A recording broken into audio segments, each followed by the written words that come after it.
ay rated SPG. Striktong patnubay at gabay ng magulang ang kailangan. Maaaring may masiselang tema, lengguwahe, karahasan, sexual, horror o droga na hindi angkop sa mga...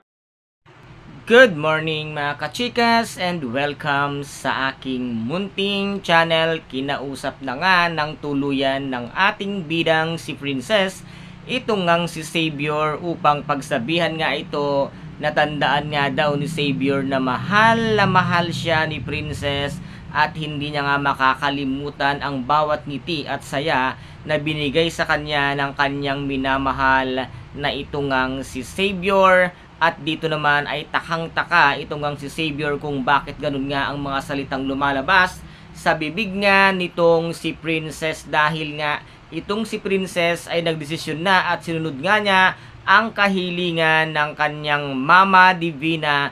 Kung alam mo lang, Princess, nagkamali ka ng naging desisyon na hindi naman tama, dahil sana man lang inisip mo rin ang kapakanan mo, ang sarili mo at ang kaligayahan mo. Hindi na lang puro sakripisyo ang ginagawa mo para sa ibang tao. Sana man din isipin mo rin yung kaligayahan mo at yung sarili mo, na sana naman ay hindi na lang laging pagdurusa at paghihirap, na sana ay maging masaya ka naman pagdating nga kay Xavier. Kaya't dito nga ay hindi halos matanggap ni Xavier ang naging desisyon nga ng ating bidang si Princess, na kanya nga kabiyak or nobya, na nagparaya na nga ito ng tuluyan, at sinabi nga niya nga hanggang doon na lang, at in-break niya nga ito dahil nga sa kahilingan ng malaking bungangang si Divina para pagbigyan ang kanyang anak na si Libby, na napakasama at napaka-selfish na tao, na hanggang nga ngayon nga ay napapaikot pa rin sila ng isang bruhang si Libby.